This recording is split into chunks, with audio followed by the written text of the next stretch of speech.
Hey everyone, it is Dave. Welcome in. It's time for module number 5. We've made it through the first half of the class, and I hope you made it through the midterm. This week we're going to be discussing more modern art, more avant-garde art.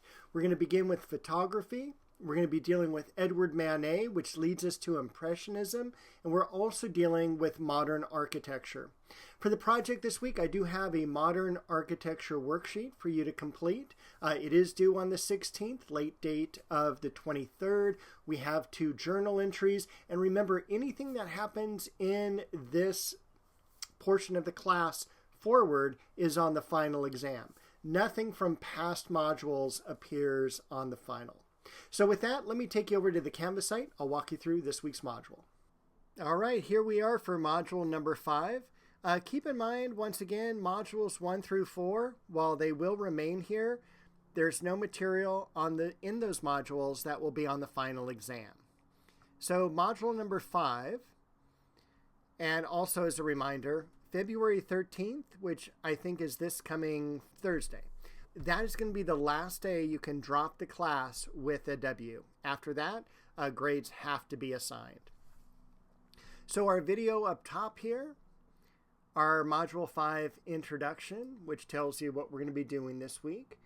Mainly there's 4 lectures, and generally in the second half of the class there are more lectures, but they're shorter in duration. So these are not hour-long lectures each by any means.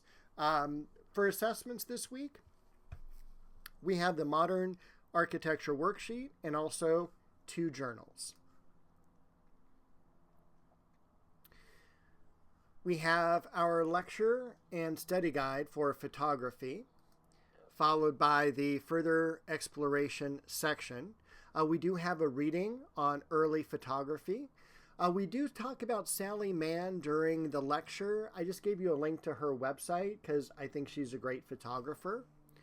For important videos, the daguerreotype video is a must-watch, as well as turning a room into a camera obscura.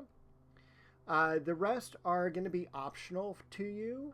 Pictorialist photography, video on Sally Mann, and also an exhibition we had at Cal State Fullerton many years ago on mourning photography, photography of the dead. And surprisingly, that has been one of the most important and popular exhibitions that the school has ever had.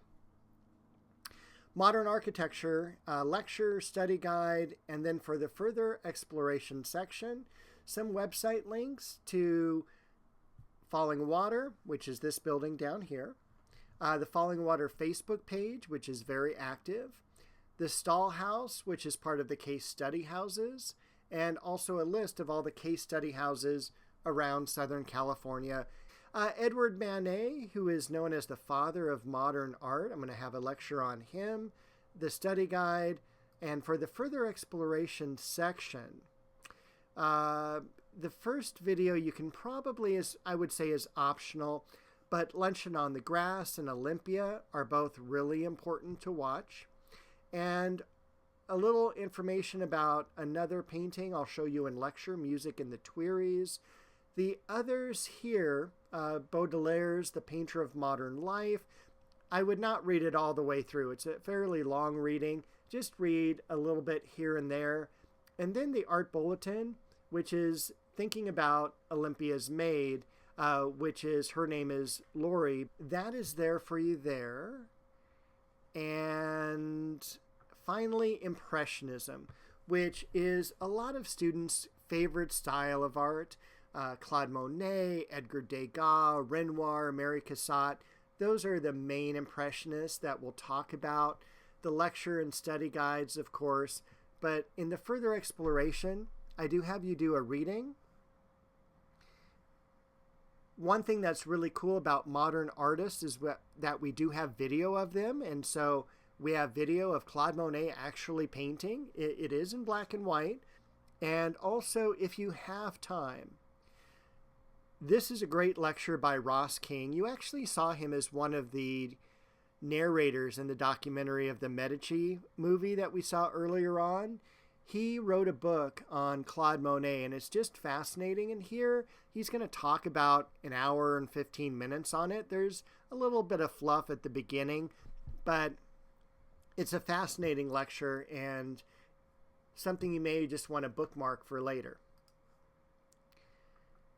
I'm going to jump through our journals this week. So Journal 7 has you go out and take some pictures. You're going to choose 6 of the 11 choices below to take a picture of. Non-objective is a image of just line, space, and color.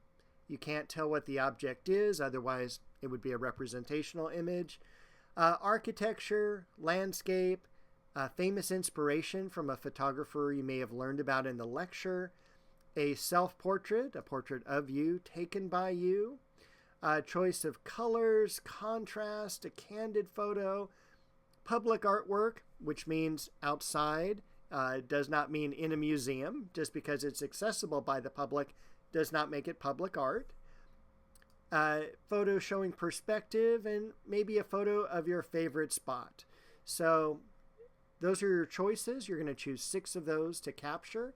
All the information is up here. And then for journal number 8, you have an article that was written in or published in Scientific America, and it talks about the problems that we have with Frank Lloyd Wright's architecture, specifically for falling water, which is unfortunately falling apart. And it talks about how about 70 years after this building is built, there are so many issues and what the company that went in to restore it had to do. So a few questions on that. And also for question 3, it's an opinion question. Who do you think should have the final word in a building's design, the client or the architect, and why? The last thing you need to do is the Modern Architecture Worksheet. It is due on the 16th, and you do have a late date until the 23rd. After you've watched the Modern Architecture lecture, you can choose a modern architecture structure to research and write about. So keep in mind that it has to be built between specific years. It has to utilize the skeleton and skin system, and it also has to be made with modern materials. You may not use any of the examples, so you have to choose something other than these and other than anything you saw in the lecture. However, you can use an architect. For instance, Frank Lloyd Wright. I'm going to talk about Hollyhock House and the Roby House and Falling Water. Over here we have the Guggenheim Museum that he designed. But he designed another 1,000 structures. You can use any of those. I talk about case study house number 22 or 23 in the lecture. Number 8 is right here. There's another 20 you can choose if you want to write about case study houses. I've got the rubric down here, so 5 points just for choosing a building. Length of responses, spelling and grammar, content, and also, because this is a research project, you need to use source material. You need at least 3 academic level sources. And you can also take a look at, and hopefully this will pop up quickly, so you can see from past projects what the outstanding projects look like. I don't expect you to do anything this detailed. These are examples because they're really, really good. However, for your project, I think I'm just asking for about 25 to 30 lines. Yeah, right over here, it says I'm looking for about 25 to 30 lines when you are done with the entire project. So you may have, and you should have, more questions that have some longer answers, some questions that have shorter answers, just because it's determinant by the question. But when you're all done, it should be roughly the size of a 1-page essay, which is 25 to 30 lines. And the project is worth 30 points. That should be everything for Module 5. I know it's a little bit more work right now, but keep in mind for this week, complete the journals, complete the architecture project. If you're running out of time, kick Impressionism to next week. That's okay.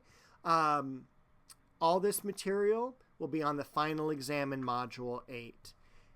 My office hours are back to Wednesday this week, so if you have questions, you can send me an email, pop on to office hours. That's up to you.